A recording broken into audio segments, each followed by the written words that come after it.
Boa noite, pessoal. Tudo bem com vocês? Sou o Rafa do canal Concorda com o Rafa e o filme escolhido é o Pinóquio, a versão do Guillermo del Toro, que é uma versão mais dark, né? Que estreou recentemente na Netflix. Ele tem 1h57, uma nota bem alta na IMDb, 7,9 de 10. Ele é dirigido por Guillermo del Toro, que ele é mais conhecido pelo filme A Forma da Água e o Labirinto do Fauno. Agora eu vou falar um pouco do filme, depois do que eu gostei e não gostei, minha nota final.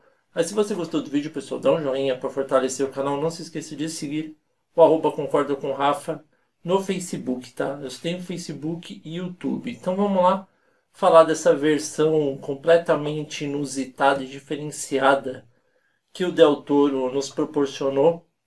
Confesso que a primeira vez que eu vi o trailer achei bem estranho, bem bizarro. Nem achei tão interessante, mas depois que eu comecei a ver que o pessoal estava gostando, decidi dar uma chance e assistir no domingo. Então vamos lá falar do filme.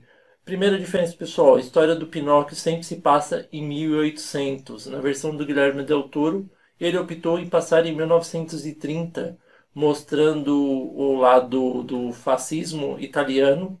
Por que eu estou falando isso? Porque é muito importante. Começa a história, o Geppetto, aquele famoso marceneiro mais adorado por todos, aquele velhinho carinhoso e tudo mais. A gente vê que ele tem um filho dele de 10 anos, ele idolatra o menino, quer que um menino muito bonzinho, por sinal.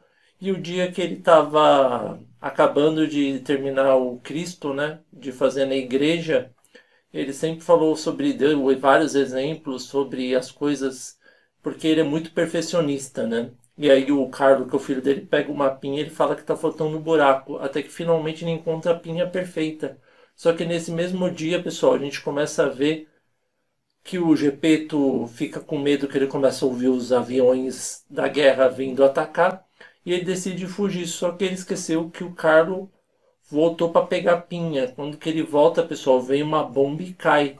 Agora sim eu posso continuar a história, porque a gente vê que o Geppetto está amargurado, ele se tornou um bêbado solitário que não quer trabalhar em tudo mais, e aí ele começa, toda vez ele vem na lápide do filho e chora sobre o filho dele, Carlo.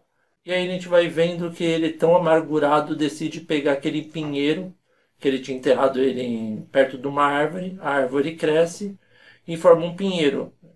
E aí a gente vê o grilo falante se apresentando e falando que ele vai contar uma história, até que a gente vê que o Geppetto fica revoltado, bêbado, derruba a árvore, um pedaço do pinheiro, e leva e começa a construir o famoso Pinóquio. Na verdade, ele constrói um boneco de madeira, olhando para a foto do filho dele, tentando recriá-lo. E aí ele termina o boneco, fica muito bonito, e fala que ele vai terminá-lo no dia seguinte. E decide dormir. Enquanto isso, a gente vê que o grilo vai conhecendo a casa, ele vai conhecendo até que ele começa a ver um tal dos espíritos da floresta. Nesses espíritos da floresta, ele vai tentando afastá-los até que ele vê que um deles se forma a fada da floresta, que é a famosa fada que transforma o Pinóquio da vida, né? O boneco que se transforma no Pinóquio. E aí quando que ela acorda, a gente vê que é um Pinóquio completamente diferenciado, porque ele não conhece nada da vida, ele começa a falar todas as coisas para que serve, ele é bem, muito sem limite, ele faz qualquer coisa que dá na cabeça dele, a gente vê um Pinóquio completamente diferenciado, até que a gente vê que o Geppetto, a primeira vez, diferentemente do da Disney, ele despreza ele e tranca ele. Aí ele começa a chamar ele de papai e tudo mais, e eles começam a se solidarizar. Até que o Geppetto decide ir para a igreja, o tal do Pinóquio vai atrás dele. Quando chega na igreja, a gente vê que um boneco de madeira falante, e as pessoas começam a falar que é obra do Satanás, obra do capeta. E aí a gente se depara com o tal do Podesta, que é tipo um líder militar, que à primeira vista manda o Geppetto fuzilar ele e tudo mais. Ele fala que não, então fala, vou mandar ele pra guerra. Ele fala também não, então fala assim, tem que mandar o menino pra escola pelo menos para ele aprender.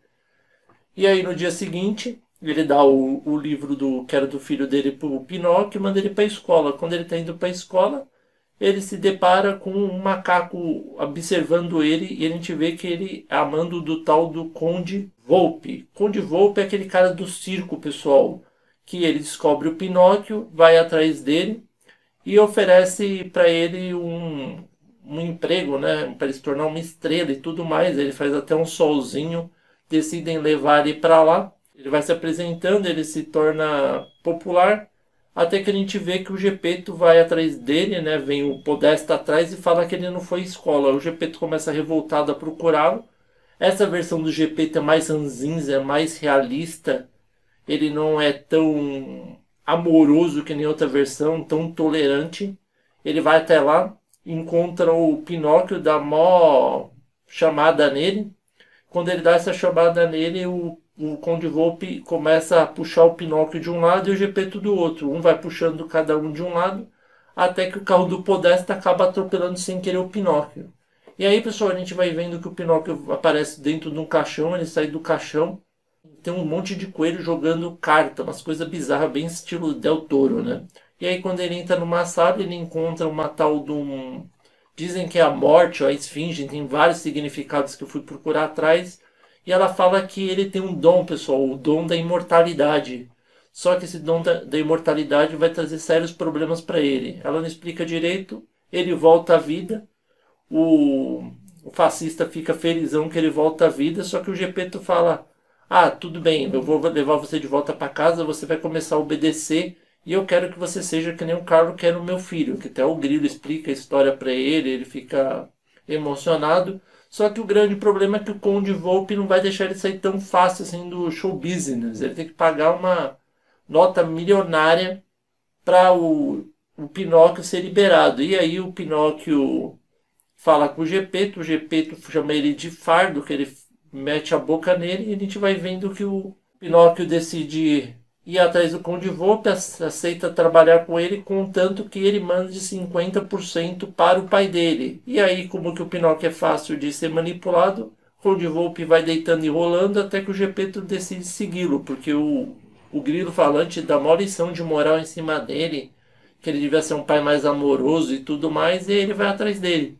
Quando que ele vai atrás dele, a gente vai vendo que o Pinóquio vai se exibindo várias vezes, até que o dia mais importante, que será a apresentação para o tal Benito Mussolini. E aí o Pinóquio decide fazer uma arte com espasatura, que é o macaco de estimação do Conde Volpe, que foi quem descobriu ele. E aí, pessoal, a gente vê que ele faz uma encenação chamando ele de merda, um monte de coisa, falando do peido. O que, que o Mussolini decide fazer? Manda tacar fogo em tudo e atirar no Pinóquio. Com isso, o Pinóquio morre a segunda vez. Vai olhando a brisa que é esse filme.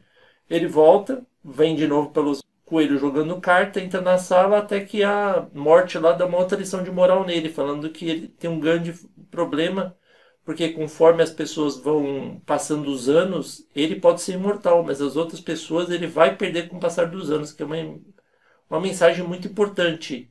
Ele de início não entende, que ele é completamente lesado no início, e ele volta dentro de um camburão do fascista lá, o Podesta, e o Podesta tem um amiguinho dele, o Shadowwick, o Candlewick, e o Candlewick começa a chorar e falar que o pai dele considera ele um covarde. Aí o Pinóquio fala que não é assim bem as coisas, que mesmo sendo pai eles amam, e eles falam as coisas, às vezes eles falam coisas que não pensam direito. E aí eles fazem uma disputa, os dois acabam ganhando, até que o pai dele fica bravo, do Candlewick, fica bravo com o menino e fala que o menino tem que dar um tiro no Pinóquio. Enquanto ele vai dar um tiro, vem um monte de bomba, começa a cair, até que o Candlewick decide atacar o pai dele com uma arma de paintball. O pai dele fica preso numa corda, cai uma bomba e mata. Só que aí quando que o Pinóquio consegue escapar, pessoal, a gente vê que ele é pego novamente. Por quem? Pelo Conde Volpe espasatura. O que o Conde Volpe decide fazer? Amarrá-lo e aterrar fogo, porque ele sabe que dessa forma ele vai morrer de vez. Ele não vai voltar. Ele acredita, né? E aí quando que ele está colocando fogo, o Conde Volpe começa a xingar a espasatura, que encontrou ele numa caverna e tudo mais, e ele se afeiçoou com o Pinóquio. Ele decide salvá-lo. O Conde Volpe fica bravo e tenta matar o Pinóquio. E aí o espasatura vai e pula em cima dele, os dois caem junto na água. O Pinóquio também cai junto. Ele consegue salvar a espasatura e a gente vai vendo que o Gepeto conseguiu uma carona, né, com um comandante e ele foi engolido por aquele verdadeiro monstro do mar. Depois que ele é engolido, ele vai tentando sobreviver, até que a gente vê que o Pinóquio, quando cai na água, ele também fala, olha, uma ilha, para o Espasatura. E ele vê que a ilha, na verdade, é um monstro. E aí ele se encontra com o Gepeto e o Grilo falante e tudo mais, até que ele tem uma ideia diferenciada de escapar. Por onde que o bicho respira, ele decide o Pinóquio mentir para travar e eles conseguirem fugir. Só que quando ele foge, igual no desenho original, a coisa lá, o monstro, decide ir atrás deles. E aí, pessoal, o Pinóquio vai nadando o mais rápido possível até que ele é preso junto com uma aquelas minas que jogavam nas guerras. Ele fica preso com uma corrente. O monstro está indo atrás do Espasatura, do Gepeto e do Grilo para matar ele. E aí o Pinóquio decide explodir a bomba. Quando ele volta, fala de novo com a morte, já é a terceira vez que ele morreu. E aí ele decide voltar, pessoal, porque ela fala assim, tudo bem, só que você tem que esperar um tempo. Ele fala, eu não vou esperar um tempo, eu quero voltar agora mesmo. Porque se eu esperar esse tempo, meu pai vai morrer, porque ele estava morrendo afogado, né? E aí ele volta, quebra as regras, consegue voltar, que ele só ia ter mais uma vida. Vai lá, salva o Gepeto, só que ele acaba morrendo afogado, pessoal. Aí tem uma das partes mais emocionantes do filme, que todo mundo tá chorando em cima do corpo dele, que ele morreu de vez, parece dessa vez. Até que a gente vê a fada da floresta voltando e falando o desejo do Grilo, que já que ela falou que se ele cuidasse bem do Pinóquio, ele ia conseguir um desejo. E o desejo que ele tem é que o Pinóquio volte à vida. Ela decide realizar esse desejo, ele volta à vida, só que ele tem aquele verdadeiro fardo de ter que perder as pessoas mais próximas. Aí primeiro ele vê que o Gepeto morreu, depois a gente vê que o Grilo morreu e por último o Espasatura. E o filme acaba dessa forma, dando essa lição de moral, que mostrando que mesmo ele querendo ser um menino de verdade, ele diferentemente começou a entender como que funcionava a vida, só que graças a isso aí ele ia começar a perder os entes queridos dele. E termina dessa forma que, na minha opinião, é magnífica. Agora vamos para o que eu gostei e o que eu não gostei, pessoal. Eu gostei bastante do filme, uma enorme surpresa. Concordo com muitos que falaram que é muito melhor que a versão da Disney, que tentaram fazer um monte de coisa e deixou a desejar. Tô até devendo análise para vocês, né? Mesmo o Pinóquio da Disney sendo considerado a melhor animação, eu não concordo com isso. Eu sou muito mais o classicão. Coisas que eu gostei do filme. Gostei bastante da história. Achei bem interessante esse negócio do Pinóquio morrer e poder voltar à vida. E a gente vai vendo que ele se tornou coisas que eu não gostei, pessoal. Eu achei que o Grilo falante ficou muito terciário. Não ficou nem secundário na história. Tudo bem que eles quiseram dar mais foco no Gepeto, mas acho que faltou um pouco mais aquele grilo falante, conselheiro, não esse grilo atrapalhado e tudo mais. Mas o filme no geral consegue se sair muito bem. Eu achei muito bom, ainda mais com essa lição de moral no final, que as pessoas queridas vão se perdendo e a gente tem que conviver com isso e aceitar isso. A nota que eu dou pro filme é nota 9, pessoal. E aí, vocês concordam ou não com o Rafa? Espero que vocês tenham gostado da análise. Novos inscritos, sejam bem-vindos. Inscritos recorrentes, continuem firmes. Muito obrigado e até a próxima.